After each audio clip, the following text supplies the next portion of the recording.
Future perfect tense की क्या helping verb होती है और इसको कैसे पहचानेंगे पूरा समझते हैं, और इसके ट्रांसलेट कैसे करेंगे वो भी समझते हैं। तो सबसे पहले इसकी जो पहचान, वाक्यों के अंत में आएगा चुका होगा, चुकी होगी, या लिया होगा, किया होगा। ठीक है, और भी शब्द आ सकते हैं इसी से रिलेटेड। तो वह हमारा कौन सा टेंस होगा? फ्यूचर परफेक्ट टेंस होगा। अब नेक्स्ट बात कर लेते हैं हम सहायक क्रिया की। इस टेंस की सहायक क्रिया क्या होती है? विल हैव और शैल हैव। विल हैव और शैल हैव का प्रयोग मालूम ही होगा। विल का प्रयोग हम ऑल सब्जेक्ट के साथ करते हैं, और जो शैल हैव का प्रयोग करेंगे वो आई और वी के साथ करेंगे। मतलब आई और वी का प्रयोग हम आई और वी के साथ हम किसका? शैल हैव का प्रयोग करेंगे, और आई वी को छोड़कर सभी सब्जेक्ट के साथ विल हैव का प्रयोग करेंगे। अब हम इसके बाद समझते हैं अफर्मेटिव सेंटेंस। अफर्मेटिव सेंटेंस को समझते हैं। देखिए, किसी भी सेंटेंस को अगर हम ट्रांसलेट करेंगे इंग्लिश में तो उसमें तीन चीज होती हैं, सब्जेक्ट, वर्ब और ऑब्जेक्ट। ये तीन चीज होते हैं, लेकिन उसको लगाने का रूल होता है। तो सबसे पहले हमारा क्या आएगा? सब्जेक्ट आएगा। उसके बाद क्या आएगी? वर्ब आएगी। कौन कौन सी? एक ये वर्ब जो हमारी कौन सी होगी? टेंस की होगी, और मेन वर्ब जो हमारे द्वारा क्रिया की जाती है, और दूसरी वर्ब वो होगी जिसको मेन वर्ब बोलते हैं। तो सब्जेक्ट के बाद हमारा क्या आएगा? विल हैव आएगा या फिर शैल हैव आएगा। विल हैव और शैल हैव किसके अकॉर्डिंग लिखेंगे हम? सब्जेक्ट के अकॉर्डिंग। उसके बाद मेन वर्ब आएगी। मेन वर्ब की हम यहाँ कौन सी फॉर्म यूज करते हैं? थर्ड फॉर्म यूज करते हैं। जो हमारे परफेक्ट टेंस होते हैं, परफेक्ट का चाहे वो प्रेजेंट परफेक्ट हो या पास्ट परफेक्ट हो या फ्यूचर परफेक्ट हो, उन सभी टेंस में हम वर्ब के साथ वर्ब की थर्ड फॉर्म यूज करते हैं, और उसके बाद आ जाता है ऑब्जेक्ट। क्या यूज करेंगे? ऑब्जेक्ट। तो इसके अकॉर्डिंग हम इंग्लिश में ट्रांसलेट करेंगे। इतनी बात आप समझ गए होंगे हैं। एग्जाम्पल देखते हैं, एग्जाम्पल को कैसे करेंगे।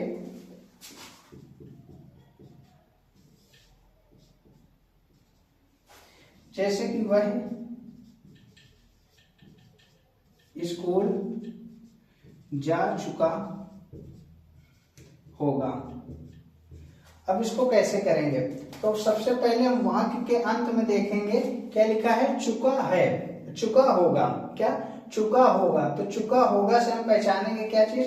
हमारा ये कौन सा टेंस है? फ्यूचर परफेक्ट टेंस है। फ्यूचर परफेक्ट टेंस में ना, अब देखेंगे सेंटेंस कौन सा है, तो वह स्कूल जा चुका होगा। मतलब कोई अपनी बात को पूरा स्वीकार कर रहा है कि वह स्कूल जा चुका होगा। मतलब ये कैसा है? अफर्मेटिव सेंटेंस है। अफर्मेटिव सेंटेंस है तो हम अफर्मेटिव का रूल लगाएंगे। तो अफर्मेटिव रूल लगाएंगे तो इसमें सबसे पहले क्या आता है? सब्जेक्ट, जो काम को करता है। काम को कौन कर रहा है? वह कर रहा है। तो वह के हम अंग्रेजी क्या बनाएंगे? ही। तो वह के बना लिया क्या? ही। अब इसके अकॉर्डिंग हमारा विल हैव आएगा कि शैल हैव आएगा? मैंने बताया विल हैव, शैल हैव के साथ आई और वी के साथ शैल हैव लगाएंगे, बाकी सभी के साथ विल हैव। तो ही के साथ हम यूज करेंगे क्या चीज? Will have. विल हैव के बाद हमारे क्या आएगी? मेन वर्ब की थर्ड फॉर्म। यहाँ पर क्या चीज है? गो। अब गो की हमें मालूम होनी चाहिए थर्ड फॉर्म। तो गो हमारी फर्स्ट फॉर्म होती है, सेकेंड फॉर्म हमारी क्या होती है? वेंट, और थर्ड फॉर्म हमारी हो जाती है गॉन। इतनी बात समझ गए होंगे। तो यहाँ पर विल हैव, उसके बाद वर्ब की थर्ड फॉर्म आएगी क्या चीज? गॉन।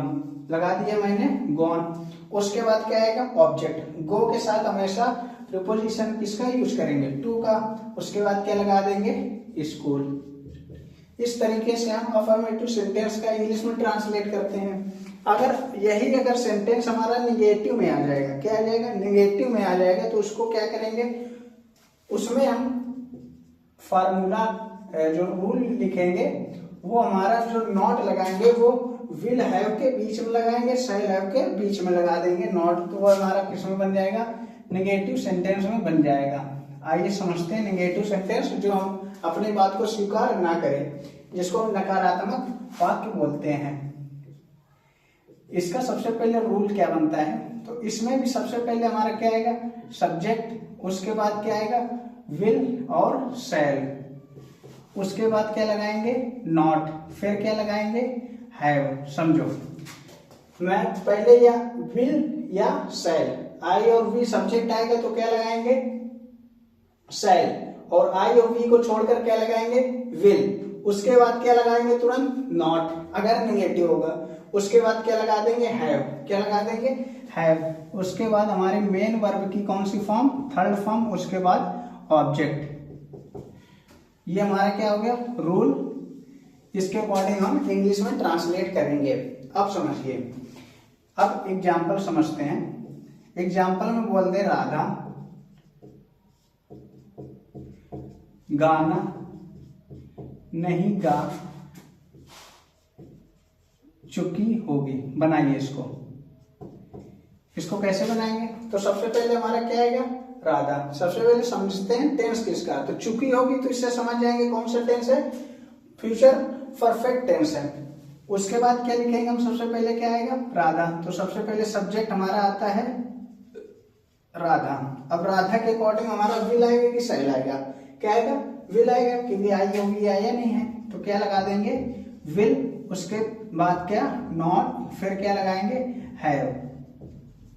कितना समझ में आया। उसके बाद हम लगाते हैं क्या चीज, मेन वर्ब की थर्ड फॉर्म। तो मेन वर्ब क्या है, गाना। तो गाना के हमारी हो जाएगी क्या चीज, संग, और ऑब्जेक्ट में आ जाएगा गीत, अ सॉन्ग। और एग्जाम्पल करते हैं इसके अलावा, जैसे कि बोल दिया जाए, हम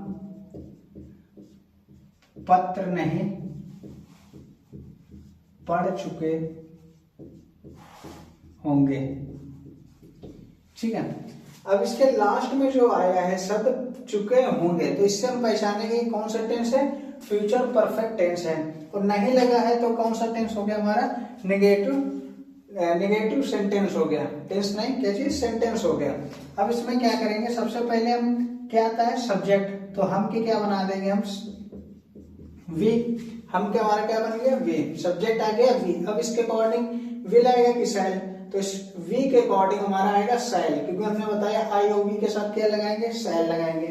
तो वी के अकॉर्डिंग हमारा आ गया शैल, फिर क्या आएगा, नॉट, शैल नॉट हैव। उसके बाद क्या आएगा, मेन वर्ब की थर्ड फॉर्म। मेन वर्ब क्या है यहाँ, पढ़ना। क्या चीज हो गया, पढ़ना। तो पढ़ना क्या बनेगी हमारी, रीड। इसकी थर्ड फॉर्म भी क्या होती है, बोलते इसको रेड, लेकिन स्पेलिंग क्या होती है, READ, सेम ही रहती है। उसके बाद ऑब्जेक्ट में क्या दिया गया, पत्र, मतलब आ लेटर। आप समझ चुके होंगे कौन सा, निगेटिव सेंटेंस। एक एग्जांपल और देख लेते हैं। जैसे कि अगर बोल दिया जाए, राकेश क्रिकेट नहीं खेल चुका होगा। इसमें भी वही है, चुका होगा मतलब फ्यूचर इंडेफिनिट टेंस।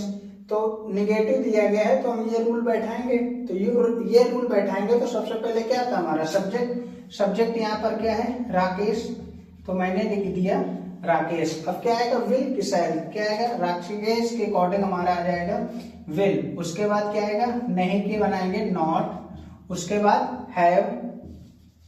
फिर इसके बाद आता है हमारा मेन वर्ब की थर्ड फॉर्म। मेन वर्ब क्या है, प्ले। तो प्ले में ईडी जोड़ देंगे, प्लेड। फिर क्या आ जाएगा, ऑब्जेक्ट। ऑब्जेक्ट यहाँ क्या है, cricket, played cricket. I hope आप समझ पाएंगे नेगेटिव सेंटेंस। अब इसके आगे हम देखते हैं इंट्रोगेटिव सेंटेंस। देखिए इंट्रोगेटिव सेंटेंस हमारा दो टाइप से बनता है। टाइप फर्स्ट, जिसको हम यस या नो बोलते हैं, जो हमारा हिंदी में वाक्य क्या शब्द से चालू होता है। जब इंग्लिश में ट्रांसलेट करते हैं तो क्या शब्द की अंग्रेजी हम नहीं बनाते हैं, सेंटेंस की अंग्रेजी हेल्पिंग वर्ब से चालू करेंगे। हेल्पिंग वर्ब क्या है, विल और शैल। हैव बाद में जुड़ता है, वो हम रूल के अकॉर्डिंग उसको सीखेंगे। तो आइए इंट्रोगेटिव सेंटेंस को पढ़ते हैं। इंट्रोगेटिव सेंटेंस को हम बोलते हैं हिंदी में प्रश्नसूचक शब्द, प्रश्नसूचक वाक्य। यानी कि इसमें जो भी सेंटेंस आएंगे उसमें प्रश्न पूछा जाएगा। क्या चीज? प्रश्न पूछा जाएगा। और आपको सभी प्रश्न सूचक शब्द आने चाहिए। इसमें दो टाइप से बनता है। टाइप नंबर फर्स्ट, जिसको हम यस या नो बोलते हैं, यस या नो, जो हमारा क्या शब्द से चालू होता है। तो उसकी जब हम अंग्रेजी बनाएंगे तो क्या शब्द के अंग्रेजी बनाते नहीं है, सेंटेंस के अंग्रेजी हम हेल्पिंग वर्ब से चालू करते हैं। हेल्पिंग वर्ब हमारे विल हैव और शैल हैव है, तो हम हैव को आगे लगाते हैं। सबसे पहले क्या आएगा? विल और शैल आएगा। क्या आएगा? विल और शैल। उसके बाद हमारा आता है सब्जेक्ट। अगर हमारा इंट्रोगेटिव सेंटेंस निगेटिव में है तो हम सब्जेक्ट के बाद नॉट लगाते हैं। अगर हमारा असर्टिव सेंटेंस में निगेटिव आता है तो हम हेल्पिंग वर्ब के बाद नॉट लगाते हैं। तो हमारा सब्जेक्ट के बाद आ जाएगा नॉट, उसके बाद क्या आ जाएगा? हैव। देखिए, विल, शैल, उसके बाद सब्जेक्ट, फिर आएगा नॉट, फिर आएगा हैव। तो हैव कहाँ आएगा? सब्जेक्ट के बाद आएगा। उसके बाद आती है हमारी मेन वर्ब की थर्ड फॉर्म, उसके बाद आता हमारा ऑब्जेक्ट। तो टाइप नंबर फर्स्ट इसके अकॉर्डिंग ट्रांसलेट करेंगे। टाइप नंबर सेकेंड क्या होता है? टाइप नंबर सेकेंड होता है हमारा WH वर्ड। क्या बोलते हैं उसको हम? WH word.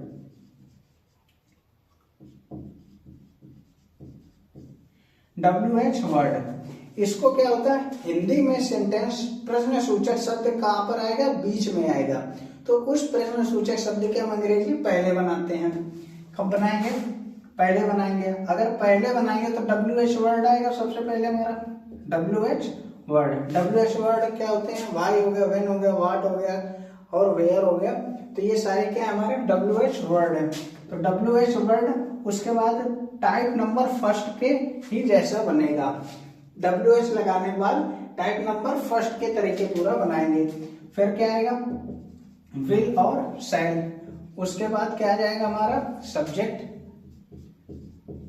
उसके बाद नॉट, फिर हैव, फिर मेन वर्ब की थर्ड फॉर्म, उसके बाद ऑब्जेक्ट। ठीक, तो इसके अकॉर्डिंग हम टाइप नंबर सेकेंड करते हैं। एग्जाम्पल को सीखते हैं। एग्जाम्पल को सीखेंगे तो हमें पूरा क्लियर होगा। जैसे कि फर्स्ट हमारा जो एग्जाम्पल है, क्या मुकेश खेत जा चुका होगा? और लास्ट में क्या दिया रहेगा हमारा? Question mark. देखिए, इसमें क्या शब्द से चालू हो रहा है तो इससे हमें पहचानना चाहिए हमारा टाइप नंबर फर्स्ट है। और लास्ट में क्वेश्चन मार्क लगा हुआ है, इसकी वजह से ये हमारा कौन सा सेंटेंस है? इंट्रोगेटिव सेंटेंस है।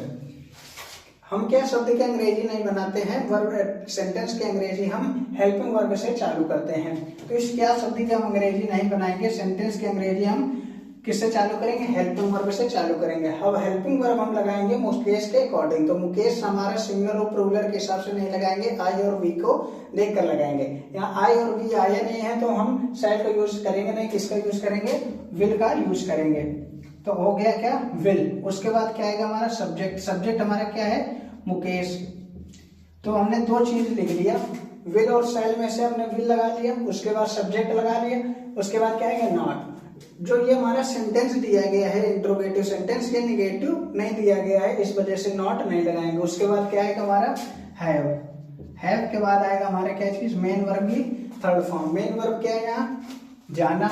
तो जाना की हमारी थर्ड फॉर्म हो जाती है गॉन। सेकेंड फॉर्म क्या होती है? वेंट। और थर्ड फॉर्म गॉन। उसके बाद क्या? ऑब्जेक्ट। ऑब्जेक्ट में दिया गया है खेत, तो गॉन टू फील्ड। और लास्ट में क्वेश्चन मार्क। सेकेंड एग्जाम्पल करते हैं। राधा खाना क्यों नहीं पका चुकी होगी? ठीक, अब इसके अकॉर्डिंग हम इंग्लिश में ट्रांसलेट करते हैं। तो देखिए, लास्ट में हमारा क्या दिया गया है? Question mark. क्वेश्चन मार्क से हम पहचानेंगे इंट्रोगेटिव सेंटेंस है। इंट्रोगेटिव सेंटेंस है तो हमारा इंट्रोगेटिव सेंटेंस में कौन सा है, तो यहाँ देखिए क्या से चालू नहीं हुआ है, तो टाइप नंबर फर्स्ट होगा नहीं। क्यों यहाँ बीच में आया है, तो क्यों की हम अंग्रेजी पहले बनाएंगे, तो क्यों की अंग्रेजी हमारी बनती है क्या चीज, वाई। अब WH का हमने यूज कर दिया। अब उसके बाद क्या आएगा, विल आएगा कि शैल आएगा। और विल शैल का प्रयोग हम सब्जेक्ट के अकॉर्डिंग करते हैं। सब्जेक्ट यहाँ क्या है, राधा, तो राधा के अकॉर्डिंग क्या आएगा, विल, तो लगाया हमने विल राधा। अब इसके बाद हमारा क्या आएगा, सब्जेक्ट यूज कर लिया, नॉट, निगेटिव दिया गया, हाँ निगेटिव दिया गया, तो राधा के बाद क्या आ गया, नॉट, सब्जेक्ट के बाद नॉट, उसके बाद है, फिर क्या आएगा, मेन वर्ब। मेन वर्ब क्या है यहाँ, पकाना, तो पकाना की क्या होती है, कुक, थर्ड फॉर्म हो जाती है कुक्ड। ये थर्ड फॉर्म आपको याद होनी चाहिए, आप बुक से याद कर सकते हैं। थर्ड फॉर्म क्या होगी, कुक्ड, ऑब्जेक्ट में दिया गया है क्या चीज, खाना, यानी कि भोजन, द फूड। आई होप आप प्रेजेंट फ्यूचर परफेक्ट टेंस समझ पाएंगे। अब इसके आगे हमारा लास्ट जो टेंस बचता है फ्यूचर परफेक्ट कंटिन्यूअस टेंस।